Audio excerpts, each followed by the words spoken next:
here in this we will focus on sorry, I think it's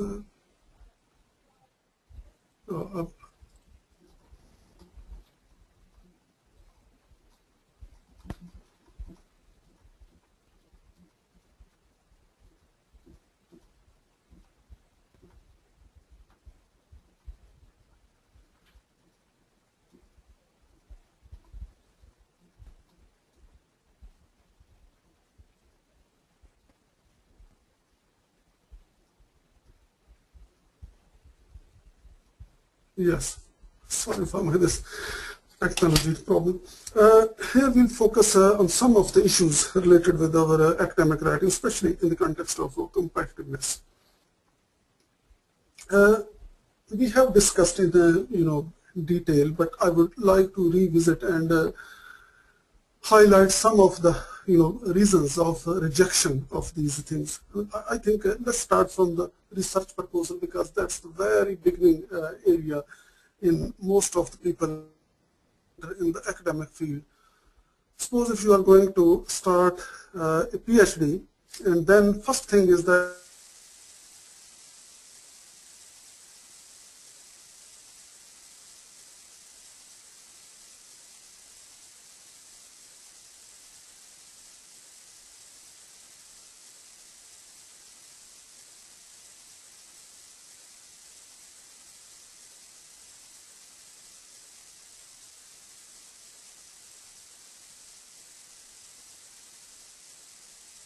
अपना कि उनका तो नहीं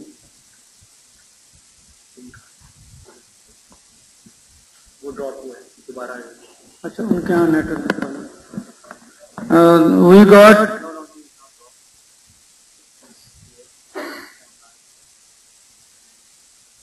you can announce PO we have technical problem at Dr. Hassan's side, and we will resolve it in few minutes, 2 or 3 minutes. So shortly he will be back.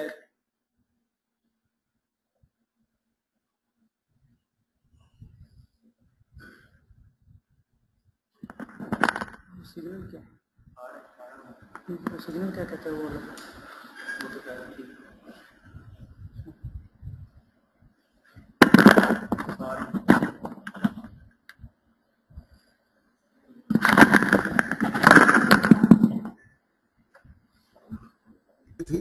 Yes. You are only one individual with no enough financial resources, with very limited time, with hundreds of other responsibilities. Hello, Doctor. Yeah. We missed your voice for last 1 and 2 minutes. If you please repeat. Right. Okay then. I just started. I mean, just a couple of minutes. I think you missed. I will repeat that again. That. I personally would like to start from this research proposal, because this is a very initial step in your professional life, in academic life. Suppose you have started this your PhD program, and for that you prepared a research proposal for your research project or thesis.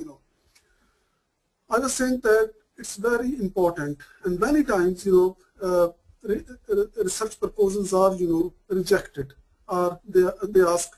Committee asked to make amendments, and it is to some extent similar with the research paper situation which we have discussed a little while ago.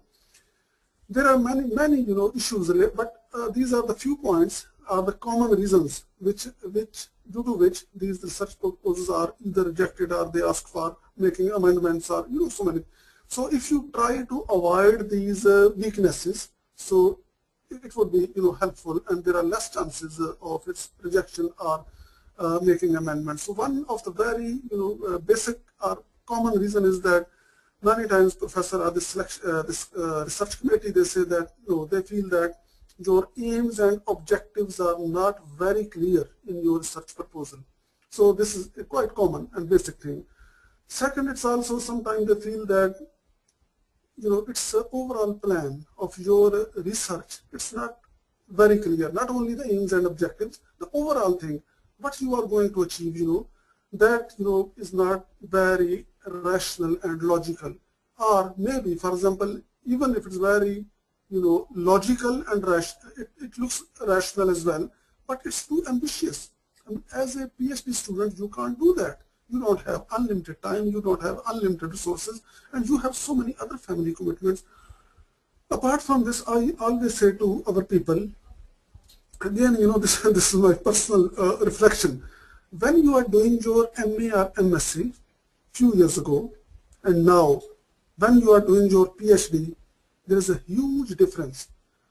These differences are in two areas. One is, suppose this, let's see the personal circumstances.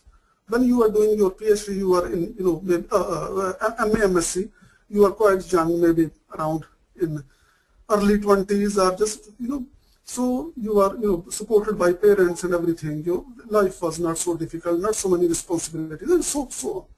But after that, then there is a gap, and now you are going for your PhD. Maybe many people during their PhDs, they are married, little, small children, then parents' responsibilities, so many other family commitments, and sometimes there's no electricity, which is very common and big problem. There is no, gas for cooking. So it's all these things, they are directly and indirectly they affect on PhD, the whole program. And this is not an individual project. This is like a family commitment, this PhD program.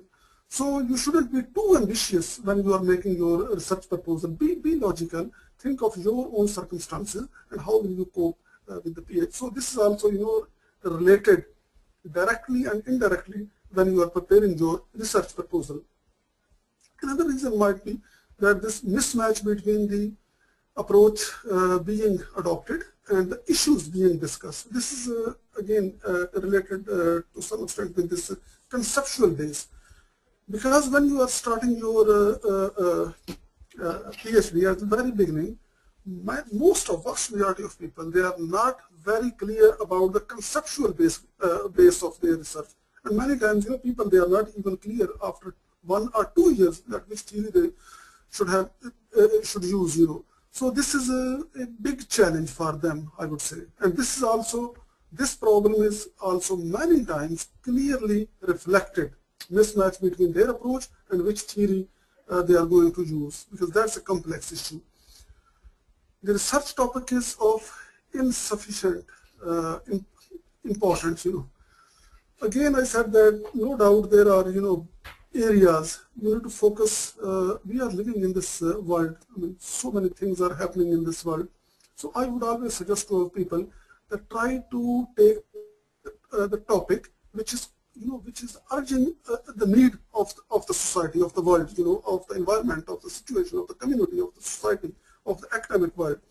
So don't select the topic which have least significance. Why should you go to that? The reason is that if you take very significant topic which is relevant to the current situation, what's happening in the world, that would also be helpful at the end, at the completion of your PhD, because then there are more chances that you can extract some research paper, or you can convert it into a book, and then there are more chances of publishing. But if the topic is insignificant, not very important, so then it will not pay you much at the end, even after doing such a hard work. So this is like a market approach as well. See the market and then proceed accordingly. Researchers seems to have insufficient background knowledge. Again, this is related to everything, I would say, whether it's conceptual base or its aims and objectives or overall framework of.